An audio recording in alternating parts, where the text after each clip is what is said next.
Hi, everybody, and welcome back to another episode of the Navs Effect podcast on playback.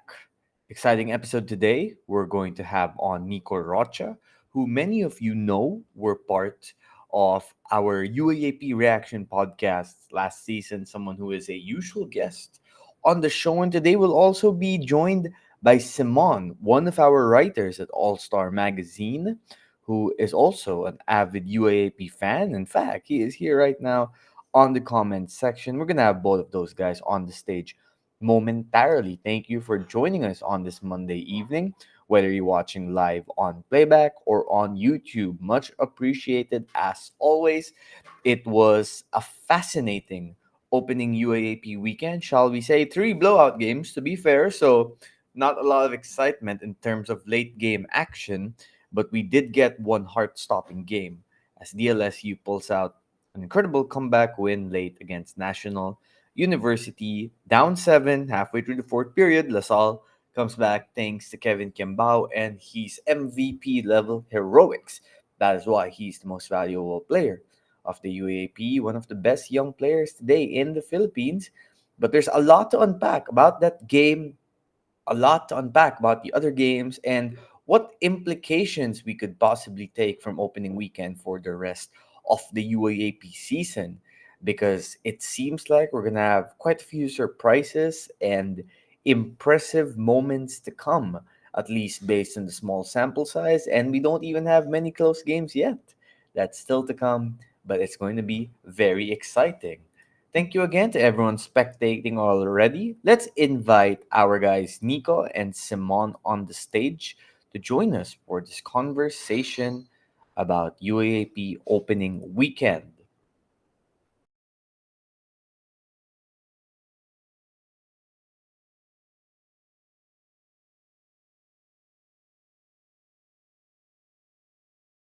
Ayan.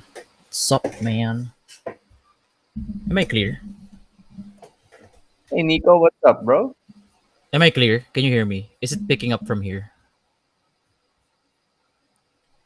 Let me fix my audio quickly. Sige, go lang. You guys there? Yes, Yes, sir. sir. Can you hear me? Can you hear me? Nav, Simon, can you hear me? Clear, no? Clear? Yes. Hindi siya Yes, grainy. Nico. Yes. Okay, just Nope. making sure. Kasi minsan dito siya nagpe-pick up eh. Magsiset up ako ng ganito, tapos hindi ano. Anyway, You have a much better what's up, microphone everybody? than I do. Hindi naman sa ganun. Gusto ko lang tend to mumble kasi. Kaya I want a good microphone. Well, hello, everybody. Thank you to our usuals from the community already here. We see Pancho, Tonyo, Adrian, Fran Lu, Tim. Who else is here? Attorney Jong is here too. Thanks for joining us, everybody. And yes, college basketball is back. A lot of excitement to come. And it looks like our friend Simon is going to join us for a lot of these reactions and podcasts. A nice addition to our all star team. First of all, he wrote a great story a few days ago about takeaways from the UP Ateneo season opening game. And of course, you guys are familiar with Nico, who is here. And yes, we're gonna have a live corner segment at the end of this episode. Simon is gonna have his live corner debut, so I'm excited for what story he's got for us. Hello to Fran Lu, hello Tonyo, like I mentioned, and hello to the community. Okay, so where do you guys want to start? Should we go ahead and start with the game of the weekend, DLSU versus NU? I think it's appropriate considering that was the closest game. Now, look, Kevin Kimbal's heroics are going to mask the fact that LaSalle has some issues they have to work with. I mean, for starters, looking at the statistics of the game, National University scored 50 out of their 75 points in the paint against DLSU. A DLSU defense which supposedly was going to be stout in the paint with Phillips and Agunane protecting the rim. But 75 50 out of NU 75 points came as points in the paint, 10 second chance points, 50 bench points for NU. They led by as much as 7 in the fourth quarter. And they had 14 fast break points, 16 perimeter points, and they scored 12 points off LaSalle. Turnovers, DLSU turned the ball over 19 times. Not great, obviously. NU shot 40.5% from the field. That's pretty decent for a college team, especially when you consider Mhm. the fact that they went 2 out of 22 from 3-point range, pulling a UP Maroon season 86 final special. missing shot after another, but they scored 30 out of 57 inside the three-point arc. And this has been an issue for NU over the last few seasons. Good inside the paint, good inside the arc, bad outside the arc. Shooting has been their Achilles heel for a while. But it looked like even after losing Mo Diasana, who, based from what I've heard early on, it's not great news. So we're hoping for the best. I'll wait for the official Mm. news report to come out on that. But we also got a preview of what NU might look like the rest of the season without Diasana if he can't return, with Palacielo at the five, Padrones at the five, and Palacielo played quite well, should I say. He finished with 15 points and 7 of 12 shooting, took 11 shots inside the arc, had 12 rebounds as well to go with 3 steals, 2 assists, good fantasy numbers, 7 out of 12 in the field, like I mentioned. But yes, one of the reasons why NU had success against LaSalle was because of their ability to get in the paint repeatedly. LaSalle kept sending help defenders weak side, and it forced a lot of openings for NU to attack. NU was also able to get out in the break. You had guys like Steve Nash, Enriquez, Reynard Umamoy getting in the paint, Palacielo scoring in the post, Figueroa doing what he does, Manansala doing what he does. And this is why I kept saying I have NU right there below UP and LaSalle in terms of the power rankings because of the vets of the team, because of their combination of the wing guys, because of the fact that Humamo is there to make up for the absence of Baklaan. Now, without Yasana, that's going to change things a little bit. I mean, it was impressive what they did against LaSalle going small, but you saw once LaSalle matched small ball for small ball towards the end of the fourth quarter with KQ at the five. I mean, just think about that. You can play KQ any of the five positions in college basketball. I mean, that's insanity right there. 1, 2, 3, 4, 5, you can do it. KQ at the five. When LaSalle matched NU small for small, they stole momentum, and then KQ was able to steal the win towards the end of the game. And I think once teams scout NU further, they are going to find some openings to attack, particularly in the paint. We saw KQ have that big time N1 drive late in the game, and there was no rim protector there to stop him. So it was very encouraging for NU for a while, but at the same time, too, losing the way they did, losing their big man, you just feel for them. And for LaSalle, like I said, they have things they have to work on. There were too many openings in the defensive side of the basketball. It felt like NU was getting what they wanted on offense rather easily. And before KQ took over late in the game, the offense looked like it was in disarray for some moments. Now, part of that is because Josh David missed a lot of the preseason. CJ Austria is still injured. He'll probably miss about 1 to 2 weeks. Alex Konov, you could see he hasn't quite transitioned to the DLSU system yet. And Agunane might need a round, shall we say, to get used to the UAAP style and the speed, but you could see some of the defensive potential already, at least there. Overall, though, at the end of the day, sometimes having the best basketball player on the court, having the best guy, having the guy, is enough to secure you a victory when it looks like defeat is in store. And LaSalle had Kevin Kimbao that made all the difference. I mean, you have to give credit to guys like Phillips, Goliena, Abadam for their plays here and there, but ultimately it was KQ who drove home the victory. But like I said, KQ's heroics will mask some of the early issues we saw from LaSalle. Now, take everything we say with a grain of salt because it's a one-game sample size for everybody. But if we are reacting to these one-game sample sizes, LaSalle has some work to do. Let's start with you, Simon. What did you take away from that LaSalle NU game, a rematch of last year's Final Four? Okay, so allow me to make a statement of the obvious, and this is both a no-brainer and perhaps the highest compliment I can offer a player in the UAAP. So here we go. What Kevin Kembao will do and not be able to do this season will directly affect who hoists the UAAP men's basketball trophy at the end of the season. I cannot say that for any other player in the league, not JD Cagulangan, not Francis Lopez, not Fortske Padregao. No one else from any other team bears that much weight and significance. That's how good Kevin Kembao is. And you're absolutely right when you called him a legend in the making. And we're probably getting ahead of ourselves, but yes, I'll go ahead and call it. Kevin Kembao is one of the best players in UAAP history, period. With that being said, I agree as well that NU has plenty of good things to take away from this game. Um, They were very scrappy on defense. They're youngsters. My goodness. Tebol Garcia, that kid Francisco. And let's give a shout out as well to their big man who can do so many things. Apparently, that's the Jeff Napa brand of big man. Do everything and not complain. I'm most especially excited to see Palacielo, okay, in a rain or shine uniform in the near future because he is exactly the type of big Rain or guy that shine. Yang Yao Actually. craves. Okay, big, bulky, a bully in the low post, and can shoot. But at the end of the day, I was telling my wife we were watching the game yesterday. I said, kapag hinayaan ng NU na dumikit yung Lasal sa dulo, papatayin talaga sila ng KQ. And that's exactly what happened. That's what he does. If you leave KQ even that small window of opening to take the game, he will.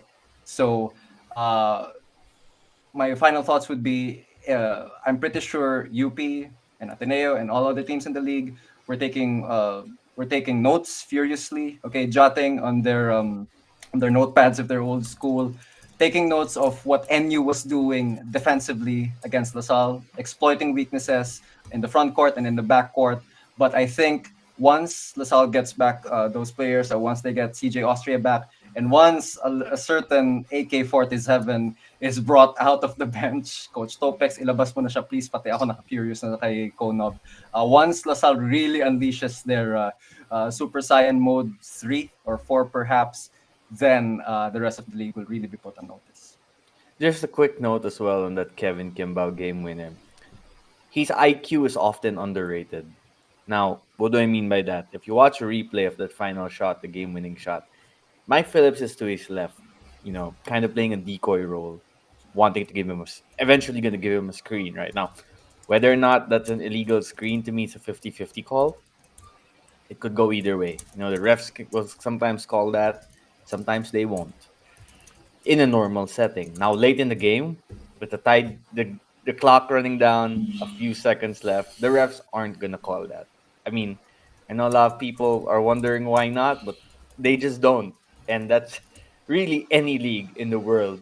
That kind of game situation, it is very rare the ref will let an illegal screen determine the game like that. Now, before Kevin Kimball went left and got Steve Nash caught in the screen by Phillips.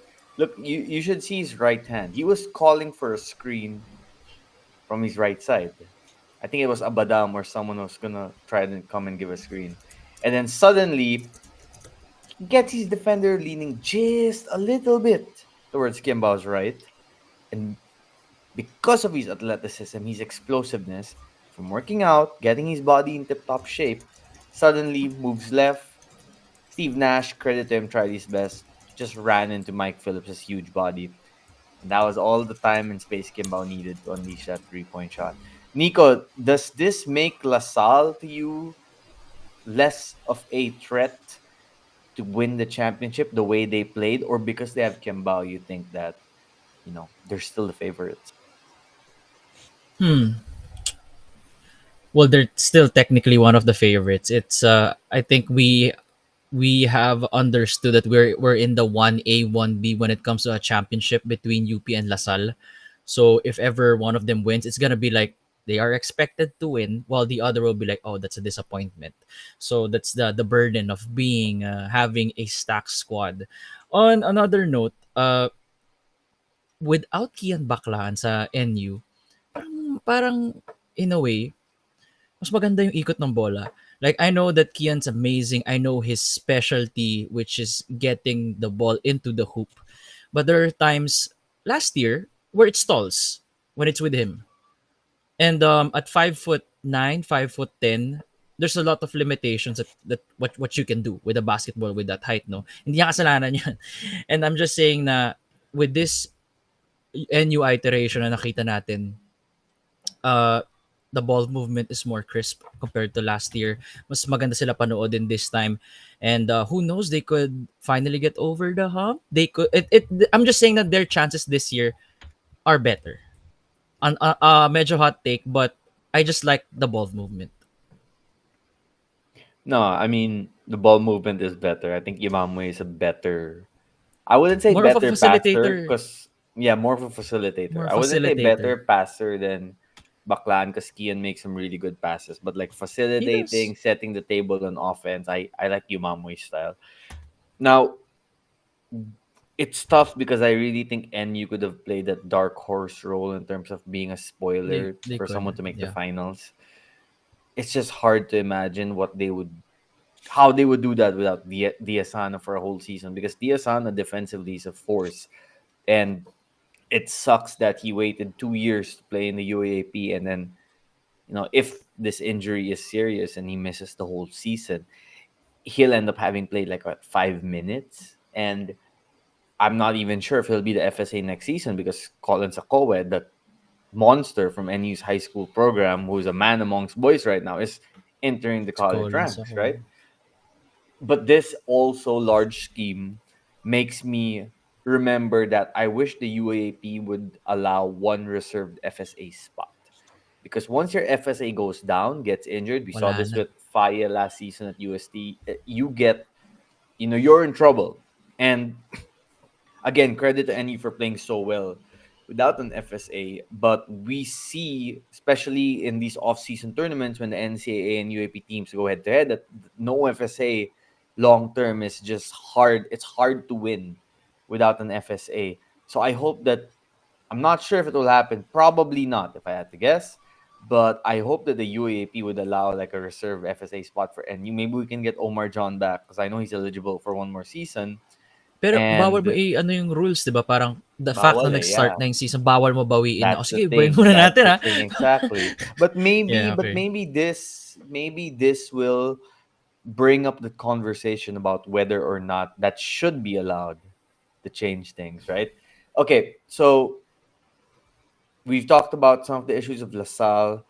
And again, it's just a one game sample size, so I don't want to get too much into it because they could beat Adamson by like 20, 25 points maybe on Wednesday, or not even, or by like 12, 13, and then suddenly all these issues we're talking about now, it's clean up. Like the first 3 to 4 games of the UAP season, there's a lot of experimentation there, a lot of trends that don't end up staying there long term because teams are figuring themselves out, other opponents out. Everything's wide open.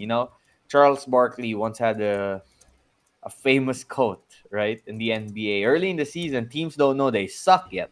It's similar to the UAP. It's not until you get to like the later half of the second round where teams start realizing, okay, we're not that good, and then you see from the better teams what their team traits really are, and they start establishing who they are in terms of their profile and identity as teams. So it's too early again to make judgments, but there the defensive leaks of LaSalle, if I had to pinpoint an area that needed improvement from their season debut, it would be that.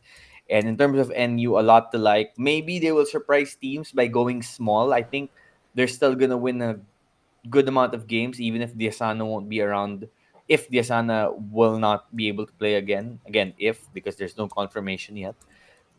But I also still think NU, with or without Diasana, can be a Final Four contender. And I was very impressed, and I feel for them. I really do because they played 35 minutes of superb basketball against LaSalle. 35 minutes, but sometimes the game is determined at last few minutes, and you saw the experience factor of KQ and LaSalle winning the day there. Okay, let's get to Adamson FEU Mhm. before we get to the other game. So, a few Adamson fans decided to celebrate after yesterday's game. A few of them mentioned me, tagged me, messaged me. Saan? Saan? Sa X Facebook, or sa usually Facebook? more Facebook. Yeah, there was even a page that like made a status and tagged me. I mean, got like 5 reactions, but whatever. And and also like some people tweeted me. They're like, "Oh yeah, you had Adamson number 8 in your power rankings. What now?" First of all, very impressive win by Adamson. I will say that. Very Nash Rosella like victory. The way they came in with a system, executed it properly, and once they built the lead, they were able to kind of run away with it. And you saw the inexperience factor. I was telling Nico in our preseason preview episode, I think inexperience will be tough for FEU because the UAAP is different than Phil Oil. And that's why I didn't have FEU as a Final Four contender yet. But then also Adamson fans, it's just one game. Okay, you guys beat FEU, a team that was like at the bottom of the standings last season. So let's chill. I know you guys are excited. I know you guys want to tag me. Let's chill. Okay, you guys are facing LaSalle on Wednesday. I want to see if you guys will be tagging me after that game. Okay, let's see. Okay, because if you guys win that on Wednesday against LaSalle, you know what? Trash talk me all you want. I will take it. I deserve it. But let's chill, okay? Let's see how you guys do on Wednesday against LaSalle. However, I will say this: Mantua of Adamson is an incredible pickup. That combination of size, height, and there's something infectious about his energy that his teammates were capitalizing on and boosted their confidence as well. I think Matt Erolon is going to be one of the most improved players of the season in the UAAP. He is ready to take the charge in that guard position, and we know Nash does a great job developing his guards. And Matthew Montebon, he didn't shoot great, but he's a shot creator. He knows how to get a shot when he needs someone to create a shot. Sed Manzano looks leaner than he's ever been. He's confident, a little bit of angas to him also. With that. I'm not sure if many of you saw that moment between him and Jedrick Daa. Shout out to you, Jedrick Daa, for being a rookie and standing up to a vet. I like the guts. Um, and AJ Franzman off the bench, providing hustle, winning 50-50 plays. Maybe, who knows? I think right now, if I had to guess, that's why it's a preseason power rankings, right? I had Adamson at 8, and right now I will accept that they don't look like the 8 team in the UAP. They look like they might be a Final Four contender. But again, it's one game. They It's haven't one faced a game. UP. They haven't faced UST. They haven't faced LaSalle. They haven't faced Ateneo yet.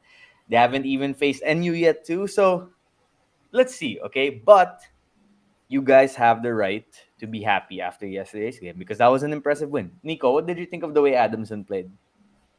More of we kind of underrated their bench. I also underrated their bench. I didn't realize that they're all capable. They could score at least in this game.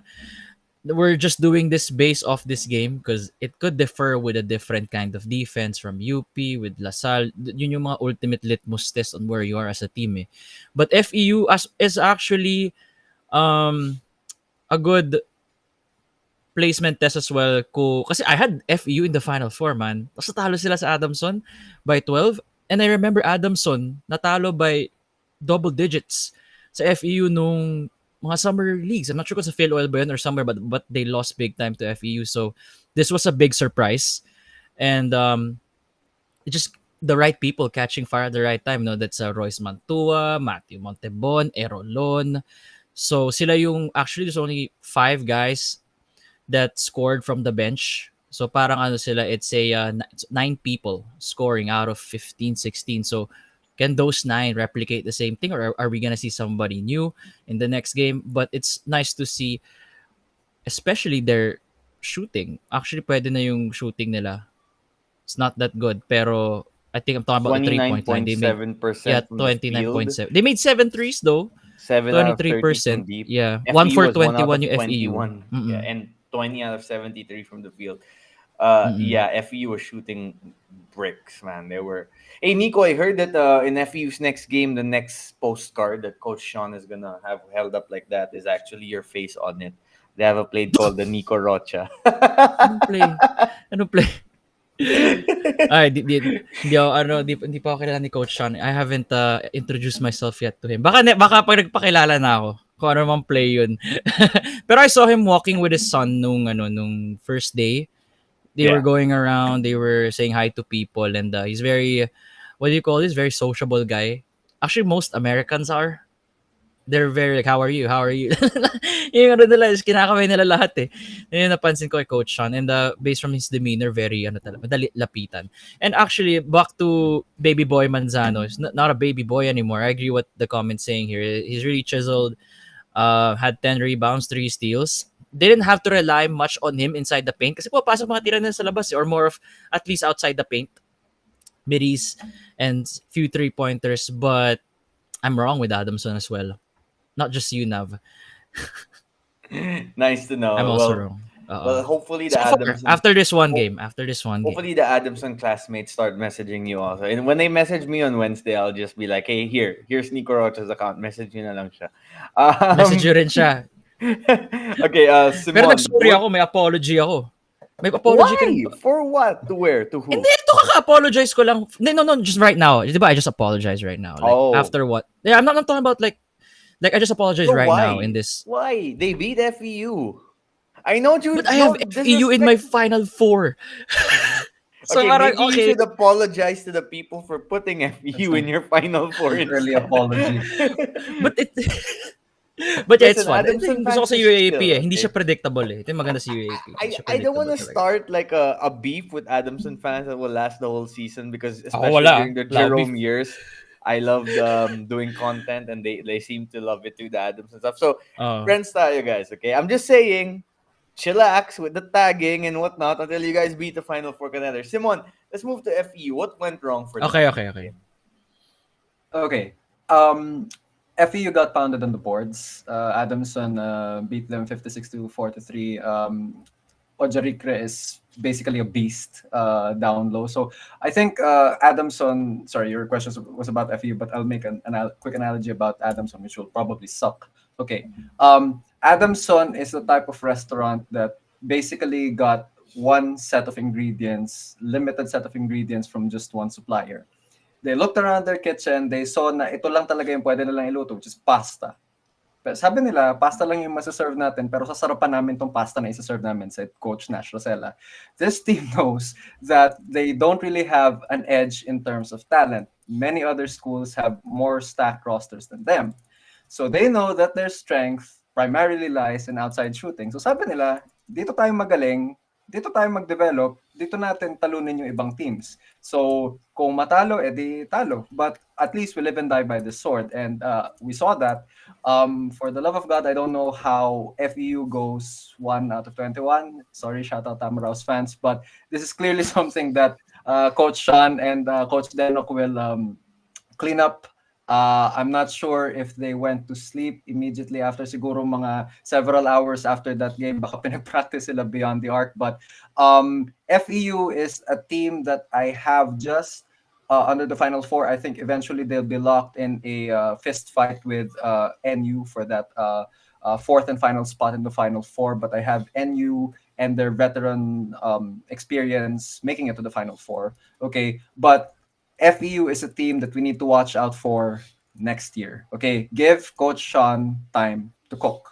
And okay, there's the eating analogy again, there's the kitchen analogy again. But once Coach Sean really puts these pieces together, everyone better watch out for FEU kasi yung VJ Pre, yung Joric Bautista, give them one more year, and then Pasaol really coming into his own and carving a legacy independent of his kuya. Yeah, they're gonna be a fun team to watch. But first things first, please do not ever shoot 1 for 21 again from beyond the arc. Yeah, for sure. It's so interesting too. Coach Nash played 1, 2, 5, 6, 7, 8, 9, 10, 11 guys off the bench, and he's 5 starters. He played all 16 guys in this game.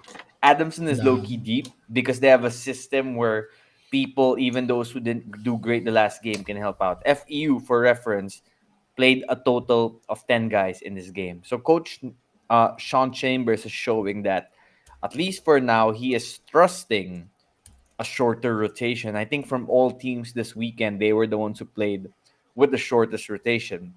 Now, looking at the numbers, Joric Bautista, 0 of 5 from 3. VJ Pre, 0 of 5 from 3. Cholo Anonuevo, 0 of 5 from 3.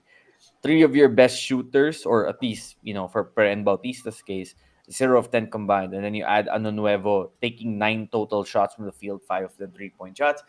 All of them went a total of 0 of 15. And these are supposed to be your three main guys. VJ Pre, we talked about it. He was so dominant. I mean, not dominant, but he was great in Phil Oil for FEU. But now teams have game tape to scout him. First game of the UAP, 8 points and 3 of 11 shooting, 2 turnovers only. And there will be games where he'll shoot better from the field and these numbers will look better, but a minus 16 on the court as well. January Pasaol, minus 15. Ano Nuevo, minus 18. Bautista just a -2. So the minutes where Pre and Pasol were together on the court or when they were playing for FEU was outplayed. And again, this goes back to what I said. Once teams have game tape, they're able to scout your style of play for a few months. They will come up with ways to limit you, and it is up to these players to find ways to counter that. Again, like I said, FEU I think will be better as the season goes on. I don't think they'll make the Final Four this year because they're still a young team. And Coach Sean himself said when he guested twice in this podcast that the goal is really to start the building blocks of a winning culture for next season. But that doesn't mean they still won't be entertaining. I'm just not sure if they're going to win a lot of games right away this season. Let's move on now to you guys want to do Ateneo UP first or you guys want to do UST UE? Let's let you UST pick, muna. Simon. Okay, UST. UST UE. Ay, sorry, You sorry. UST. Sorry, Simon. Yeah, no, Inundahan no, na no. naman. It's okay. Okay, let's go No, to I UST think it's UE. yeah. Tan I mo think lang, it's di ba? appropriate People enough thinking the same because thing. Yeah. one UP guy, one Ateneo guy, a Lasal guy in the middle. Main event natin yan. Ako yung dehado dito, huy. Okay, Si inyong dalawa. let's go to you know what? Let's take a quick break because I want to share something. Thank you to Nike for sharing this shirt with me, or rather, Oh. giving me this shirt. Yesterday, they were kind enough to give me a piece of this new DLSU Animo shirt that's out in the market now. I believe it's in Park Access, the website. You guys can get a piece there. There's like the back looks cool. The back looks cool. The front looks pretty cool. Ateneo's got a shirt like this too, if I'm not mistaken. So if you guys are looking for a shirt from Nike to show off your school pride, well, there's a green option, there's a blue option.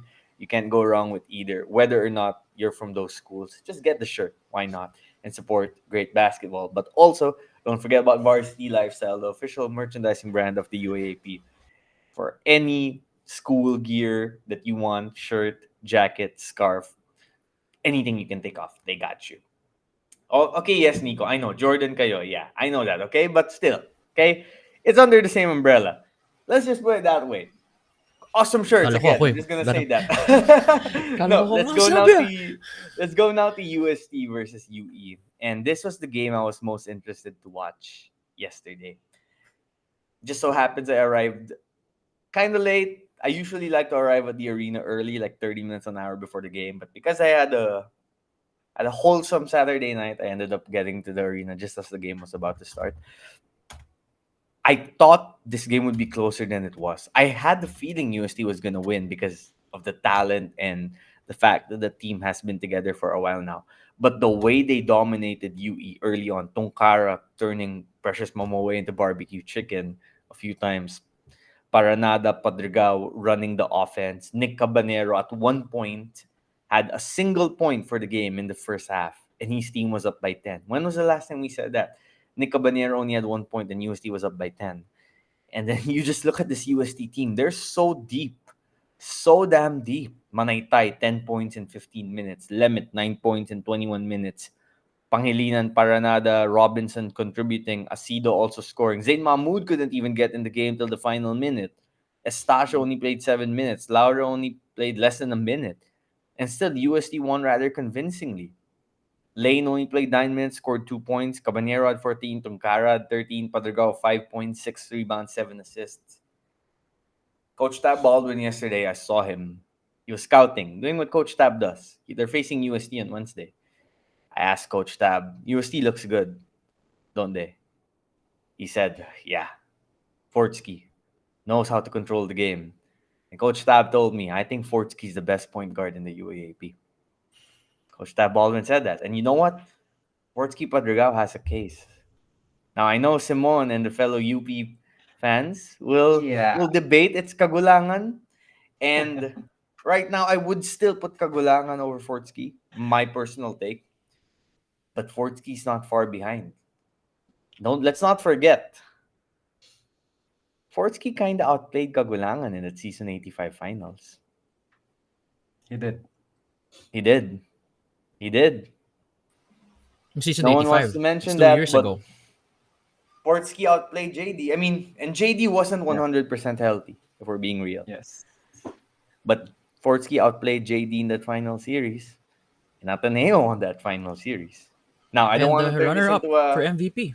He was second. exactly. Yeah. Now, I don't want to turn this into a best point guard in the UAP debate just yet. So let's go back to UST. The point is, UST is dangerous, and they are already ahead of schedule. Now, UE is not that good. Let's add that to the mix, okay? UE is a work in progress themselves.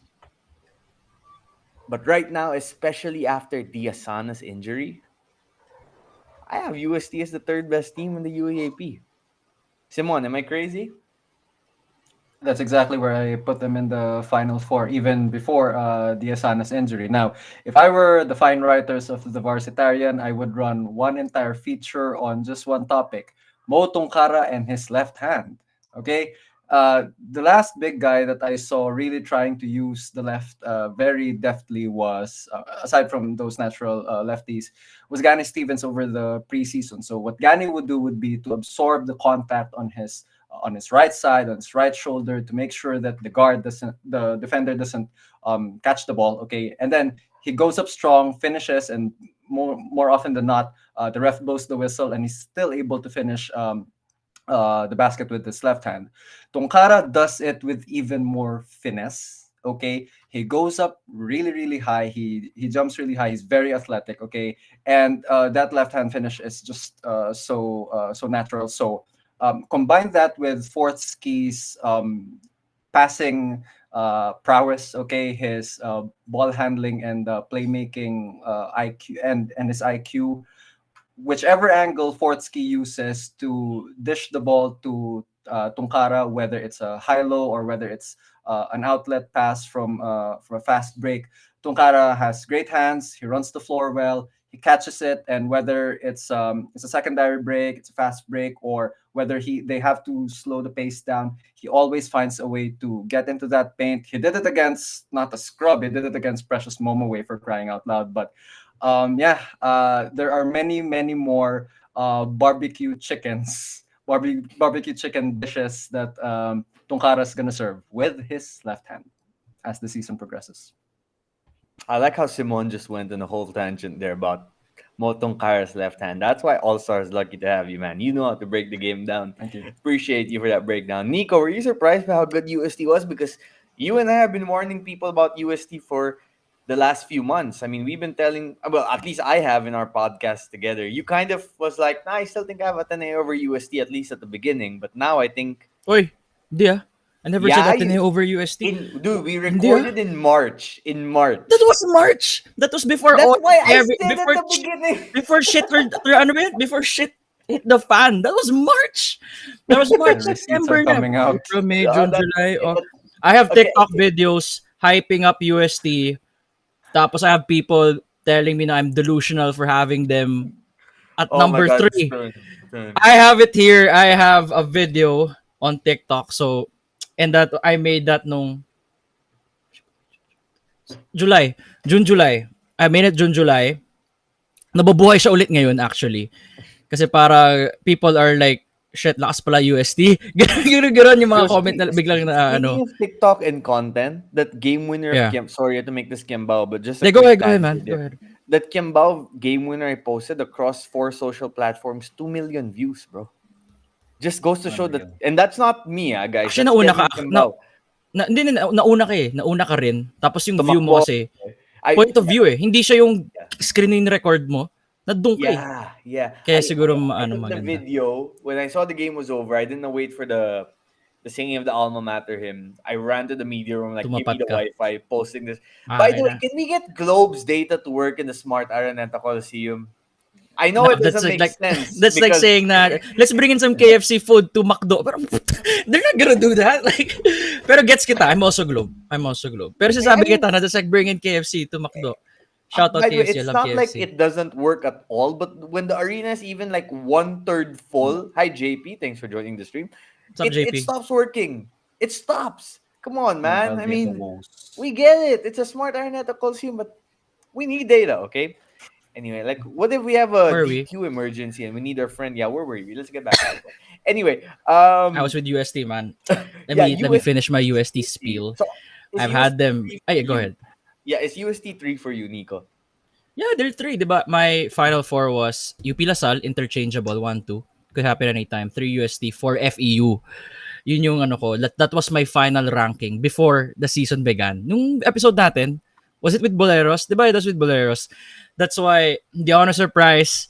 I was actually, nagulat nga ako sa linyahan. Sorry guys, I gotta bring betting here. UST was plus at the start of the game. They were like a +3. So I was like, kung ako if I'm a betting man, I'm gonna put all my money in UST nung game na yun. Only that game, not saying to do it in the future games. I was only talking about that game against UE.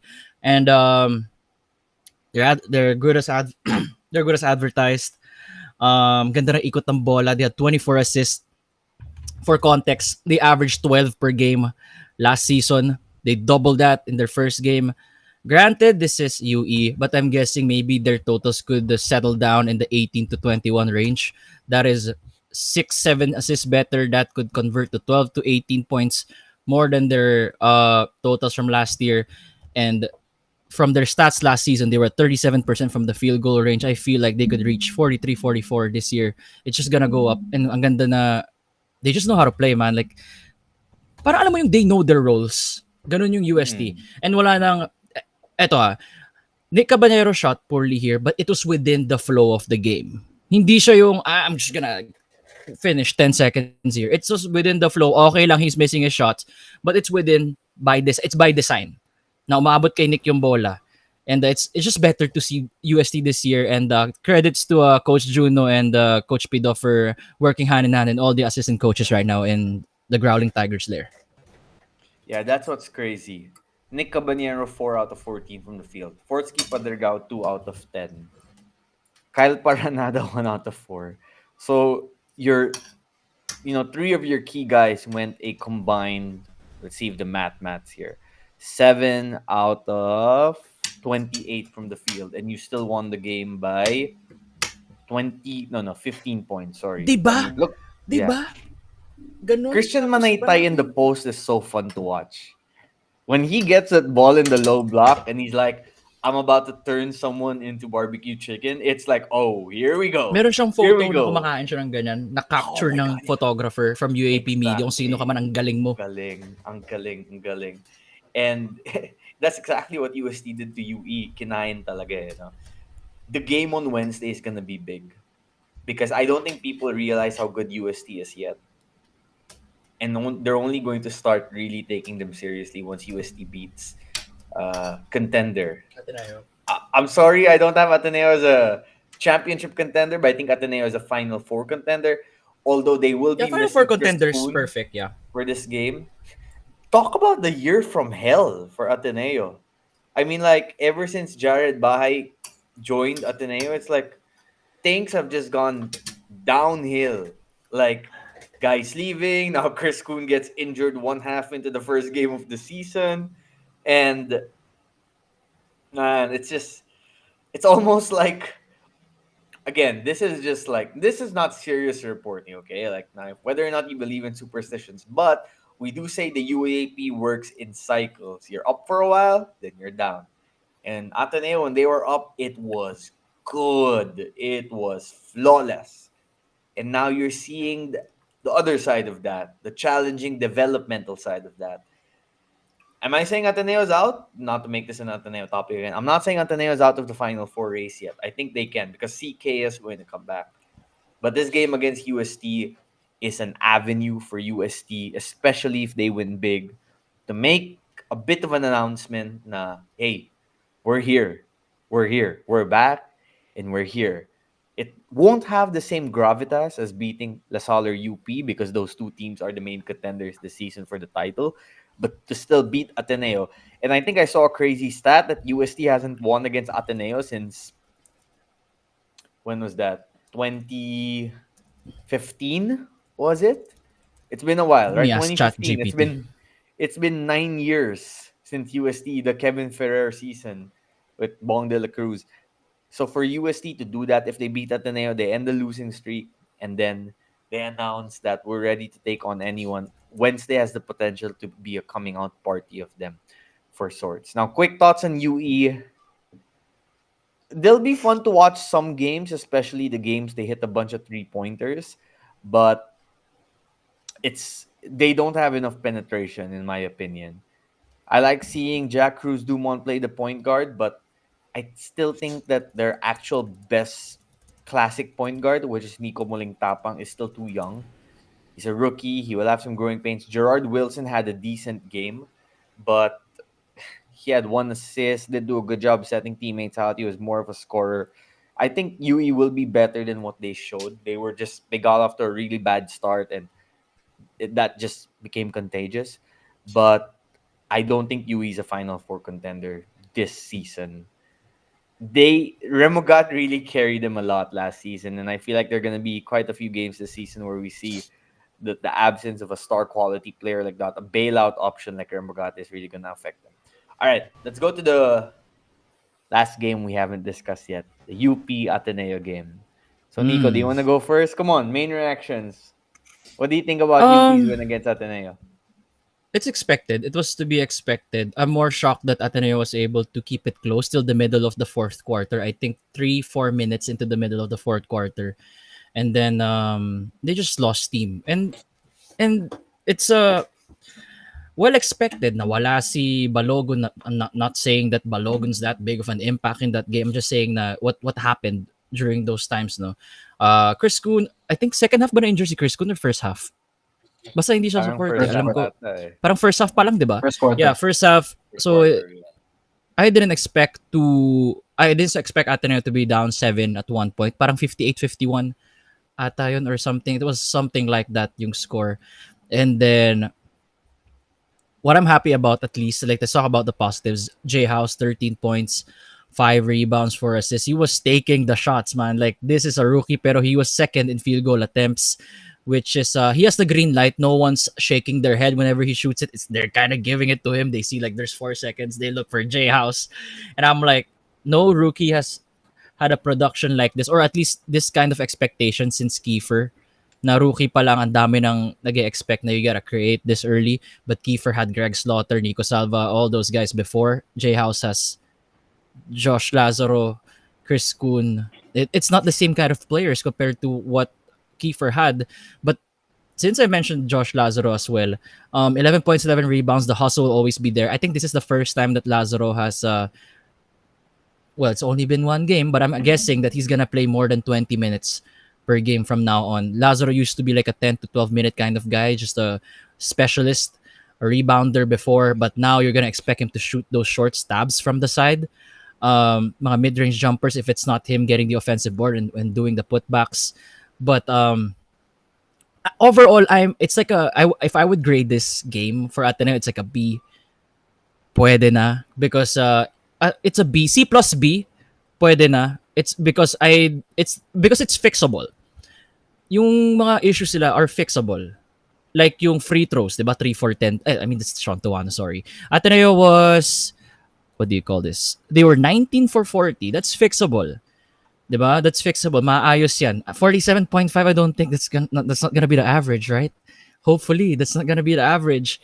But you can see that even though that Tuano's not making his free throws, the guys, they're still aggressive. Tuano's still like, give me the ball, I'll still try to attack. Because the worst thing that you want to happen to a player is lose his confidence, is not shoot anymore. So, okay lang sa akin na makita na ganun si Tuano, because they're still getting to the line better than a turnover or, diba, unforced errors. I messaged Sean Kitevis this. He could confirm. Na I wanted him to shoot. But he said that nagulat sila that UP did a zone defense on them. And I was like, it makes sense because the threes are not going in. 18% lang kayo. And he agreed. 22. Oh, so nagulat siya na zone yung defense ng UP amongst many other things for sure. They were closing out hard as well. I'm just checking our chat here. Yeah. They were closing out hard as well, so he couldn't shoot it. But he said that he's going to be more aggressive heading to the next game. And that's something to note because he played 27 minutes, 0 field goal attempts. So I'm sure he's aware of that in 27 minutes. And I told him na, kita naman sa Instagram stories mo, naka-follow sa kanya. Nakita ko naman you're working on your shots. 'Di ba? Parang yeah. And then but he said na yun nga, it's nagulat lang talaga. He needs to take at least 4 to 5 shots. And he has a big body. He doesn't even need to take jump shots. Get in the lane, get a layup, get a floater up, and Yeah, try just mo try. mga labaw. Kaya mo mga labaw. Laki-laki ng katawan ni Sean eh. Yeah, Yeah. I mean, look, Ateneo lost that game when they missed all those free throws in the first half because Ateneo actually started off pretty impressive. Jared Bahay got the momentum going with that N1 jump shot and then the 3-point shot, and they were making some hustle plays. And y- here's the thing about the UP Maroons: you just know at least they're gonna have at least one or at least two major runs per game. They're just too good of a team, too deep. But UP didn't have a major run in the first half. Now people are gonna say, but they were up by 10 at halftime. They were up by 10 at halftime because Ateneo kept missing free throws. Ateneo was 10 out of 25 from the free throw line in the first half. You make at least even just like seven more free throws, you go 17 out of 25, which by the way still kind of sucks. I mean, it doesn't suck for college basketball, but like is passable at least. If you go 17 out of 25 instead of 10 out of 25, instead of being down 10 at the half, you're down 3, right? And when UP finally goes on their patented run in the third period, yes, you might end up trailing by like 8 or 9, but it's better than trailing by 16 or 17. At that point, you're not going to win that game because you're going to get out talented, especially by a team with so many vets. So I think Ateneo missing all those free throws in the first half really screwed them over, and it took away their chance to stay within striking distance because we saw them cut the lead to 8 at the fourth quarter at one point, right?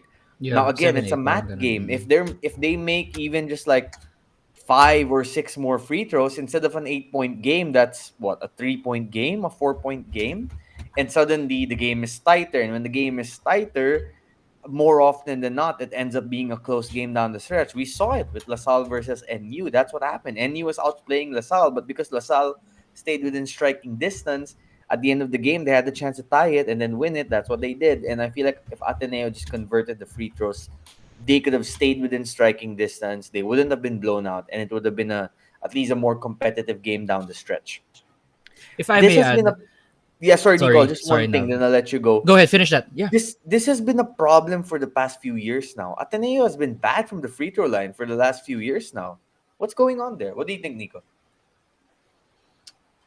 Well, before the free throw, like, I just want to add also now that this was a really long game. If you guys felt it was a long game, 56 fouls were committed in that game. 56, 26 sa Ateneo, 30 sa UP. I'm checking the other games here. LaSalle 12 fouls, 22 sa NU. So the drag it was a dragging game, and who do you think benefited the dragging game? I think it benefited UP in a way kasi Ateneo was in foul trouble, yung na foul trouble sa Ateneo yung mga bigs nila. Kaya there are times na si Chris Porter na yung nagse-center. Chris Porter is a huge body, great player, but if you're gonna match up with him against QMB na may 7'3 wingspan, bro, gagawin ni Porter dyan, di ba? I mean, kahit anong skill mo, kung 7'3 yung buwabantay sa'yo, wala na. Anyway, Nav with the free throws, I think it's a personnel thing. It's not maybe because of the trade. It's just maybe just the personnel lately are just not good free throw shooters in general, and that's just what I observe. Because this can all be fixed, and I think it's just the personnel maybe working on other things. The players just wanting to prioritize other things aside from their free throws. I don't observe their practices daily, but at least from observation or at least from their stories, they're working on their drives. They're working on their 3-point shooting, and it's not actually a sexy thing to put a story that you're working on your free throws. I mean, it's just Instagram. So maybe they're working on it. We just don't see it. But my educated guess, Nav, it's could be it wasn't a priority. My personal opinion. I would post my free throw highlights if I made that 20 straight free throws. Call me Steph Yeah, Curry. made 20 Anyway. free throws. No, just on your point quickly too. This is a young team, and there are a lot of growing Yeah. pains with young teams. And sometimes part of that is free throw shooting. But I think Ateneo will still be competitive this season, and I feel like Bahay got his groove early, then might have started pressing a little too quick in the first quarter too. He had some shots that were a little rushed and contested. He can get his jump shot off. I want to see him drive to the rim more, get to the paint, try to convert layups and floaters. I think that could be good for him. Simon, let's go to the UP side of things. How would you grade UP's performance? Was it Great UP game, bad Ateneo game, good UP game, okay Ateneo game, bad UP performance, bad Ateneo. What, like, how did it turn out? How would you describe UP's debut performance? I actually saw the pattern of the game coming. Okay, I knew there was gonna be rust. I knew that it was gonna be sort of tight or close in the first half.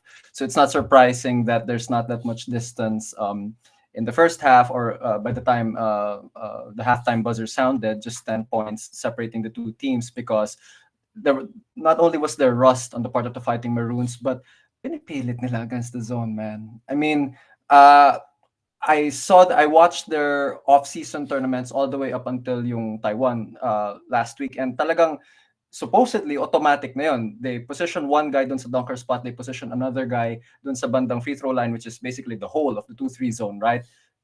They weren't doing that so frequently nung first half. Ang daming pilit, nagiging turnover, nagiging bad shot, not too much drive and kick. They were able to make adjustments in the second half. The ball movement was much better. Mas marami na silang ways to solve the zone. Thank goodness for shooters like Fortea, Abajan, and of course Kagulangan. I'll get to him in a minute. But I also want to bring up some adjustments that they made dun sa pag-defend kay Bahay, because we've been talking about J House for so long. So I was very frustrated with how they were picking up Bahay early in the first half, because what they were doing was umiilalim sila dun sa screen. They were going under, which is why Bahay said, "Thank you very much, dear sirs. I'll take this mid-range. I'll take this outside shot." So in the second quarter, what they did was they started switching, and I was actually yelling from my lower box seat. Shout out to you, Attorney Jong. Nagkita pa tayo at nagpicture pa tayo. So I was yelling from way up there. Okay, sabi, switch! Switch! Wala silang ibang ball handler. So when they started switching on Bahay, naiilang siya because he's not a Janjan Felicilda. He doesn't have that speed to blow by bigger defenders. So naiilang din siya. So what he would do was he would swing the ball to other players, and these other players would swing the ball back to him kasi hindi rin sila ball handlers, hindi rin sila playmakers. So I think Ateneo needs to get another one of their ball handlers going, another one of their playmakers going. I wrote in my article, Sean Cateves, okay, is very much capable of doing that. And we have Ian Espinosa, for crying out loud. So you have two different point guards that could support J House at certain points in the game. And if defenses really start collapsing on Bahay, then Ateneo is really in the house of trouble. Now, this is what I've been waiting for. The opportunity to wax poetic, because I am indeed wearing maroon tonight. Okay. Quentin Meliora Brown, 10 rebounds at halftime. So he's a beast. And thank goodness we were able to pick him up, Coach Bo, at sa lahat ng recruiting team na pumunta. Sinuyo talaga si Q sa United States. Taus-pusong pasasalamat. And Jacob Baila, all right? Okay, this guy does all the little things that don't necessarily end up on the stat sheet. Okay, so looking at the stats right now, Baila finished with just 7 points, quote unquote, just 7 points, but he actually made the first basket for UP. It was a three in the first quarter, and we saw how pumped he was. So whether it's his length, whether it's his defense, whether it's his hustle, whether it's driving to the rim, drawing multiple defenders, then dishing it off, leading perhaps to a direct assist or a hockey assist. Baila is another excellent pickup along with Q. And when people talk about how the Fighting Maroons are favorites, I tend not to buy into that, because I'd like to think that these boys know exactly what expectations and all that pressure and all those labels will get them, and that is second place. Okay, just go out there and play. But for UP fans, it's just a delight to watch not just a combination of stellar talent on the hard court, but talents that actually complement one another from 1 through 5 through all positions, and they work well together. And I can't wait to see them continue to excel as the season progresses. Quick note, JD Kagulangan. By the way, great thoughts, Simon. JD Kagulangan, 17 points, 8 out of 14 from the field, 10 assists, 7 rebounds, 12 inches of hair. Just a great performance out of him. fantastic performance. He's going for Would like, MVP, whether he admits it or not. He's going for MVP. He's going for it. It's his last year. pun intended, a lot of veteran experience for JD Cagulangan. Now, many people will make the joke, but it is what it is. Those were the UAAP rules, and he's still playing.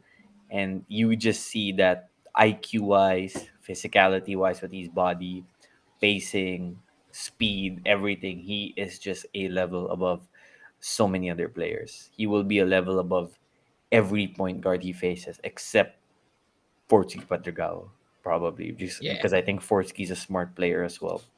But all the other guards he's going to face, UP is going to have that advantage.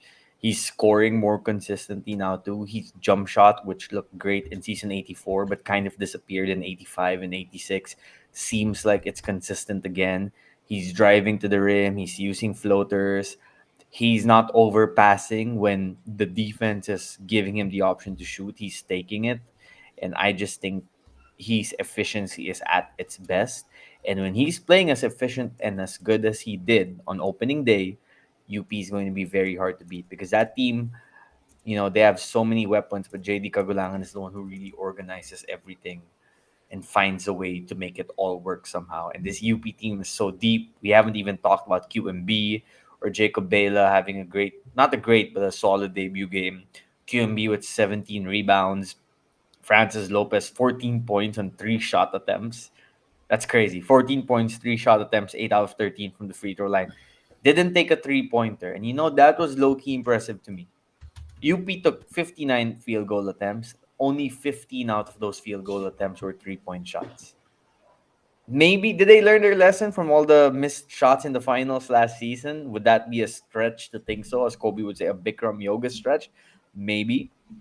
But if just watch out for that. Watch out if that becomes a trend as the season goes on. Will UP focus more on attacking the paint and attacking the rim rather than settling for a bunch of outside shots?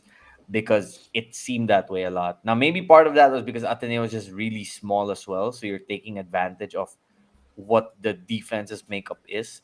But I think we're gonna see UP like really take advantage of their combination of wingspan and size and talent to score more in the paint, get closer to the rim, especially with guys like QMB and Francis Lopez and Tebachi Ododo and all the other guys that they have.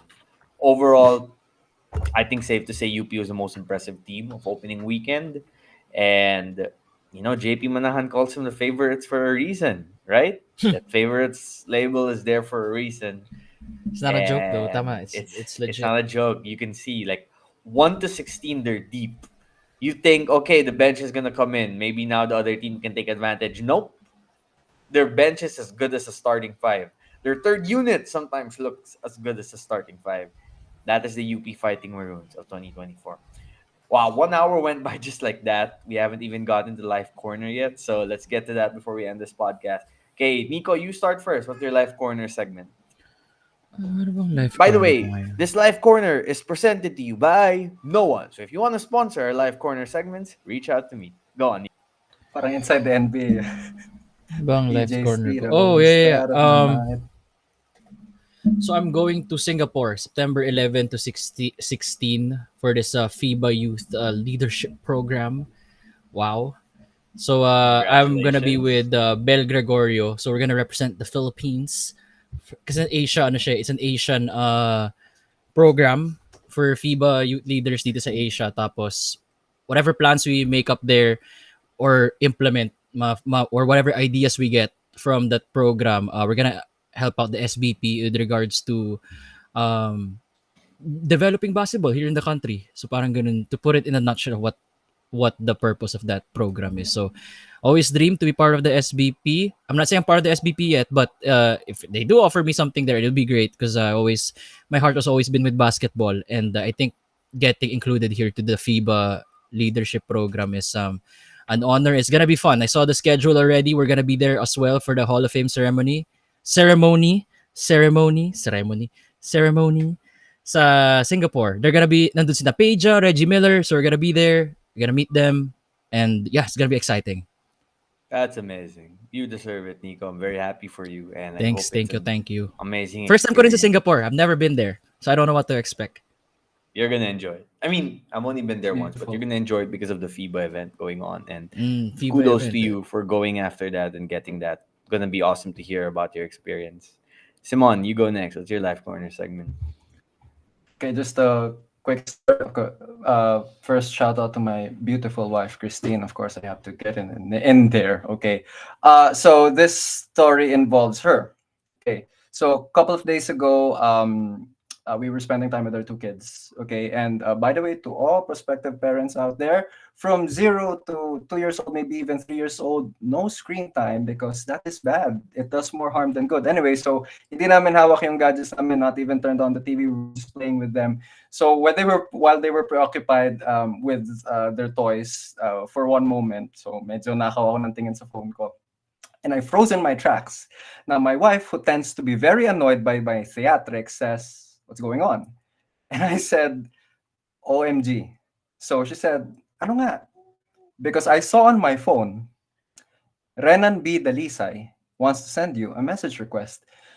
And I'm thinking, okay, so context. Naveen, thank you so much for giving me the opportunity to write that piece, The Rise of UP. So, covering how the Fighting Maroons program went from basically zero to hero, okay, in the span of 10 years. So, we had that out on All Star. Lahat kayo na nakikinig dito, basahin yung articles ng All Star Magazine, basahin yung articles namin ni Naveen, ni Nico, at ako. So, everybody happy. So, we published that actually that day, that morning. So, nung gabing yon, two things were going through my mind. He's either gonna tell me, great job, or he's gonna say, ba't mo sinama si ganito ganyan? You're tainting our history. Bakit may kulang? Bakit sinama mo si at saka si controversial yung names na yun. So I said, baka my writing career is over. So thankfully, when I opened my message requests, this is what he wrote. Just want to thank you for this very beautiful, well-written, and inspiring story of the UP men's basketball team. Salamat. And then I replied, I may or may not have fanboyed. And then he later said, Nowhere to Go But Up page shared your article. Marami pang mag-share. In my 10 years with the team, your article is one of the most accurate stories of that 10 years and the continuing journey, especially now na host ang UP. So that gave me another problem because I thought, man, did he give that same recognition kay Navs when he wrote an entire book covering yung naging rise ng UP back in 2019? But kidding aside, sobrang goosebumps moment for any writer, and you guys are content creators. Sobrang goosebumps moment when you hit that target audience, that key demographic, and they give that appreciation to you. And this platform that you guys have set for creators, for writers like me, and man, we're enjoying it, and it's such a privilege to be with you guys. That was a great article, Simon. You did an awesome job. And I'm very happy that Sir Renan acknowledged you for the hard work you did in making that story happen for you. I'm sure it was very natural. And you deserve the recognition because it was a well thought out and executed piece. And we're fortunate to have you at All Star. And shout out to Sir Renan Delisay. He did something similarly when I started writing columns about 6, 7 years ago. Before I wrote the book, when I was writing columns about UP, he's always been the type of guy to reach out to people who write stuff that are impressive and to credit them and to thank them for the work that they did. It goes to show how much he cares about the UP program. He's not the chairman of Nowhere to Go But Up anymore. I don't think he's as active as he was in the beginning, but he is the founder of Nowhere to Go But Up. He started a lot of what that foundation and group is now, and one of the patriarchs of rebuilding this UP program. And for him to give you a stamp of approval like that goes to show that, again, like I said, you did an excellent job and you deserve it. And I'm happy for you. So, Nico and Simon both shared very wholesome stories. So I'm gonna mess it up by sharing a Saturday night story. So, I mean, I shared a wholesome story last live corner, so I'm gonna like change things up a little bit now. So we went out. We went to a friend's birthday at Izakaya Heronimo in BGC. First of all, it felt like we were sardines because there were just so many people. It's fun to party, right? They're like, yeah, party. Does anyone say tugs tugs anymore? Probably not. It wasn't tugs tugs, but it was a fun, chill vibe. Except, someone would bump you, someone would hit you, because everyone's just trying to get somewhere and then they don't see, and that's just how it goes, right? So I was lining up for the in the to use the bathroom. It was a long, long, long line. And this guy, I want to say his name, keep him private, starts talking to me. And he starts talking to me by going up to me, puts a shot of vodka in a shot glass, and he gives it to me. He's like, hey, here, bro, take a drink. I'm like, nah, nah, nah, I'm good. Wouldn't take no for an answer. So I'm like, all right, take one shot, take a second shot. We end up talking. Turns out he's from LaSalle also. We talk about DLSU. He's there with a friend. I meet his friend. And and thanks to JP for sharing the link to Simon's article. But yeah, and we just end up talking. We end up following each other on Instagram, and now we might find a way to work with each other. So I just wanted to share that story again, not wholesome like these two guys here. To tell you that sometimes at the most random moments, the most random conversations can lead to potential partnerships, collaborations in life, and work, and everything else you didn't think was possible at first. So, moral of the story is next time someone gives you a free shot, you take it. Not just kidding. Don't listen to that advice. That could be really bad. Don't listen, guys. But if it seems like the person is trustworthy, go for it. Always good to make new friends, and who knows where it might lead to. So yeah, that is my life corner story for today. Anyway, Nico and Simon, thank you so much for joining me, guys. Much appreciated. Looking forward to do more podcast episodes and reactions with you guys soon. And thank you to the community for showing up. Tomorrow, Tuesday, we will have a playback, maybe at night. I'm going to the NCAA game, CSB versus San Beda. Should be a fun one, so I want to react to that at night, and I'm trying to get a guest to join us for that also. And then Wednesday, I'm not sure. It depends what time the game ends because this new UAP schedule is such a killer. But I want to do a playback reacting to that UST Ateneo game. I think that could be really fun.